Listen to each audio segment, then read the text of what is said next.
नमस्कार, मैं हूं निश्चित दुबे। आप देख रहे हैं कैपिटल टीवी। तो नोएडा के फैक्ट्री हब में मजदूरों के नाम पर सड़कें लाल हुई, गाड़ियां जली, पत्थर बरसे, पुलिस के एसयूवी तक आग के लपटों में। लेकिन यह कोई साधारण मजदूर आंदोलन नहीं था, यह थी साजिश बाहरी तत्वों की, नक्सलवादियों की सोच और पाकिस्तानी हैंडलर्स तक की छाया भी मंडराया। फिर आया योगी आदित्यनाथ का तूफान। मजदूरों के हक पर कोई सौदा नहीं, लेकिन अराजकता बर्दाश्त नहीं। एक झटके में 21% वेतन बढ़ा दी, 300 से ज्यादा गिरफ्तारियां कर दी, साजिशकारों पर शिकंजा कसा गया। और यही है योगी मॉडल। मजदूरों का संरक्षक तो मिला, लेकिन अराजकता का संहार भी होगा। आज यूपी में मजबूत कानून व्यवस्था की जीत हुई है और विपक्ष के सारे सपने चकनाचूर हो गए। 13 अप्रैल को नोएडा के फेज 2 सेक्टर 60 से लेकर के 62 में हाजिरी कॉम्प्लेक्स समेत कई इंडस्ट्रियल एरिया में हजारों मजदूर सड़कों पर उतरे। वेतन वृद्धि, overtime payment, weekly week off की मांग के साथ प्रदर्शन शुरू हुआ, लेकिन कुछ घंटों में यह हिंसा में बदल गया। पत्थरबाजी होने लगी, वाहनों में आगजनी होने लगी, पब्लिक प्रॉपर्टी को तोड़फोड़ किया गया, पुलिस की गाड़ियों पर भी अटैक किया गया, ट्रैफिक को ठप किया गया, रोका गया। लेकिन योगी सरकार ने तुरंत एक्शन लिया, स्थिति काबू में, और असली मजदूरों को 21% इंटरिम वेतन वृद्धि का तोहफा तो मिला। अब नोएडा में शांति लौट रही है, लेकिन साजिश की जड़ें उखाड़ी जा रही है। साजिश की जड़ें यूपी से कर्नाटक तक। योगी आदित्यनाथ ने साफ कहा है कि यह मजदूरों का आंदोलन नहीं है, ये बड़े षड्यंत्र का हिस्सा है। लेबर मंत्री अनिल राजभर ने पाकिस्तानी हैंडलर्स का भी जिक्र किया। हाल ही में मेरठ और नोएडा से 4 आतंकी गिरफ्तार हुए थे, जिनके पाक कनेक्शन थे। पुलिस का दावा है कि 66 गिरफ्तारियों में से 45 असली मजदूर नहीं थे। 300 से ज्यादा गिरफ्तारियां हो चुकी है, 7 FIR हो चुके हैं। रायोटिंग के केस, व्हाट्सएप ग्रुप्स और सोशल मीडिया पर मिस इन्फॉर्मेशन फैलाने वाले भी पकड़े गए हैं। यानी कि अफवाह फैलाने वाले, हिंसा भड़काने वाले, आक्रोश जगाने वालों के खिलाफ भी कार्रवाई हो चुकी है। सब मिलाकर के इंडस्ट्रियल हार्मोन को तोड़ने की साजिश थी, जिसे योगी सरकार ने जड़ से कुचल दिया। कौन कौन इस खेल में था शामिल? आरजेडी के 2 राष्ट्रीय प्रवक्ता, जानते होंगे आप इनको। प्रियंका भारती, जो हर टीवी चैनल में आरजेडी का पक्ष रखती हैं और अपनी और आरजेडी की फजीहत कराती रहती है अपनी जुबान से। जैसी ये दिखती हैं वैसे इनकी जुबान भी है। और डॉक्टर कंचना यादव पर FIR दर्ज हुआ है, ये भी कम नहीं है, इन्हीं की श्रेणी में आती है। उन्होंने मध्य प्रदेश के पुराना वीडियो नोएडा का बता करके भड़काऊ पोस्ट किया। यही काम रह गया इन लोग का। अखिलेश यादव ने योगी सरकार पर हमला बोला, गिरफ्तार मजदूरों की रिहाई की मांग की। और बताएं, कई सोशल हैंडल्स से इनके भी लिंक सामने आ रहे हैं। राहुल गांधी ने मजदूरों का समर्थन करते हुए कहा कि 20,000 वेतन उनकी हक है, लालच नहीं। यूपी कांग्रेस ने भी पुलिस एक्शन को गलत बताया, लेकिन योगी ने साफ चेतावनी दी, बिगाड़ने वाले बहुत आएंगे, बनाने वाले कम मिलेंगे। नाम लिए गए बाहरी तत्व, आउटसोर्सिंग एजेंसियां और ठेकेदार भी अब निशाने पर हैं। नक्सलवाद की वापसी की साजिश। योगी ने इसे नक्सलवाद को पुनर्जीवित करने की बड़ी साजिश बताया है। कुछ तत्व यूपी के विकास, निवेश और इंडस्ट्रियल ग्रोथ को रोकना चाहते थे। मजदूरों के नाम पर हिंसा भड़का करके कानून व्यवस्था बिगाड़नी थी, लेकिन योगी सरकार ने मजदूरों को 21% वेतन बढ़ोतरी देकर असली मुद्दा सुलझा दिया और हिंसा करने वालों पर शिकंजा कसा।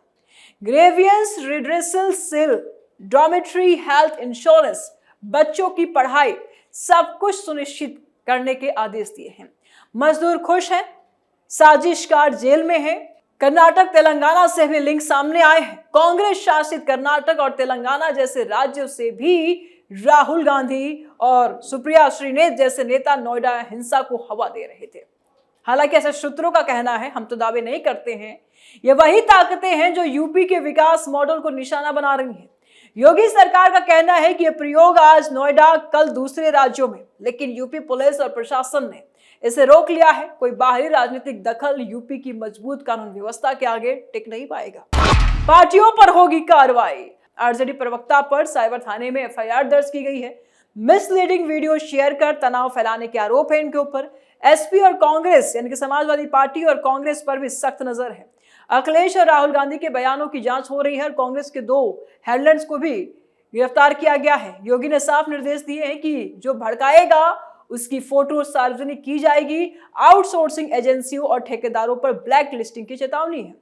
डीएम मेधा रूपम ने सख्ती से कहा कि अराजक व्यवहार पर लाइसेंस कैंसिल है। यूपी में विपक्षी साजिश का मुंह बंद करने का योगी स्टाइल यही है। योगी पाताल लोक से भी खोज निकालेंगे। योगी आदित्यनाथ ने वीडियो कॉन्फ्रेंसिंग में पूरा प्रशासन को ब्रीफ किया। मजदूरों के अधिकार, गरिमा और सामाजिक सुरक्षा पर कोई समझौता नहीं होना चाहिए। तो अगले महीने से रिवाइज्ड वेज समय पर देने के आदेश दिए हैं, यानी कि सैलरी अब टाइम पे मिलेंगे मजदूरों को। ESI, insurance, bank transfer, quality mess, dormitory, health care, सब कुछ। इंडस्ट्रियल यूनिट्स में ग्रेवियंस सेल बनाए हैं। सोशल मीडिया मॉनिटरिंग 24/7 की जा रही है। बिगाड़ने वाले तत्वों को पहचान करके एक्सपोज करने का प्लान है और यही है योगी गवर्नेंस। मजदूरों को सम्मान, अराजकता को सजा देती है। हिंसा के बाद स्थिति फिलहाल सामान्य है। मजदूरों को वेतन वृद्धि मिली है और असली शिकायतें अब सुलझाई जा रही है। मजदूर खुश है, लेकिन जो बाहर से आए हैं और जो हिंसा भड़काए हैं उनके खिलाफ सख्त कार्रवाई जारी है। 396 से ज्यादा यानी कि 400 से पार गिरफ्तारियां हो चुकी है। राउटिंग, वॉल्टरिंग, हर्टिंग के केस है। योगी सरकार ने साबित कर दिया कि मजदूरों का हक हमारी प्राथमिकता है, लेकिन हिंसा का कोई रास्ता नहीं है। यूपी में यूपी अब इंडस्ट्रियल हब बन रहा है, निवेश आ रहे हैं और कानून का राज कायम है। और ये साजिश नाकाम हुई क्योंकि योगी की सरकार मजबूत है। मजदूर संतोष इंडस्ट्रीज चल रही है, विकास रुक नहीं सकता। जो तत्व नक्सलवाद, पाक कनेक्शन या राजनीतिक स्वार्थों से यूपी को अस्थिर करना चाहते थे, वो अब जेल के सलाखों के पीछे हैं और भी गिरफ्तारियां होंगी, वो भी पीछे जाएंगे। योगी आदित्यनाथ ने एक बार फिर साबित किया कि बना रहे हैं हम, बिगाड़ने वाला टिक नहीं पाएगा। नोएडा से पूरे देश को एक पूरा मैसेज गया है। मजबूत कानून व्यवस्था के साथ मजदूर कल्याण संभव है। अब यूपी में हर इंडस्ट्रियल एरिया में नियमित डायलॉग, बेहतर सुविधाएं, बच्चों की शिक्षा, मेडिकल इंश्योरेंस, सब कुछ होगा। और इससे मजदूरों का ना वेतन मिला बल्कि उनको सम्मान भी मिला। और जो साजिश रचेंगे उनके खिलाफ जीरो टॉलरेंस। यूपी का इंडस्ट्रियल मॉडल अब और मजबूत हो रहा है क्योंकि यहाँ योगी की सरकार। सब पर चलेगा गैंगस्टर एक्ट। 13 अप्रैल को नोएडा में भड़की हिंसा केवल एक सामान्य श्रमिक प्रदर्शन तक सीमित नहीं रही, बल्कि उसने औद्योगिक व्यवस्था, श्रमिक असंतोष और कानून व्यवस्था की जटिलताओं को एक साथ उजागर किया। शुरुआत मजदूरों की वास्तविक मांग जैसे कि वेतन वृद्धि, ओवरटाइम भुगतान और बेहतर कार्य परिस्थितियां, इन सब चीजों से शुरू हुई थी जो लंबे समय से अनदेखी की जा रही थी। लेकिन प्रदर्शन के दौरान जिस तरह से हिंसा, आगजनी और तोड़फोड़ हुई, उसने स्थिति को और ज्यादा गंभीर बना दिया। प्रशासन को सख्त कार्रवाई के लिए मजबूर किया गया। योगी आदित्यनाथ सरकार ने दोहरी रणनीति अपनाई और एक और हिंसा में शामिल लोगों पर कड़ी कार्रवाई करते हुए बड़ी संख्या में गिरफ्तारियां की गई। वहीं दूसरी ओर मजदूरों की मांगों को ध्यान में रखते हुए अंतरिम वेतन वृद्धि जैसे फैसले लिए गए। और ये कदम ये संकेत देता है कि सरकार श्रमिक हितों को नजरअंदाज नहीं करना चाहती है, लेकिन कानून व्यवस्था से कोई समझौता भी नहीं करना चाहती है। हालांकि इस पूरे मामले में सबसे विवादास्पद पहलू साजिश के आरोप रहे हैं।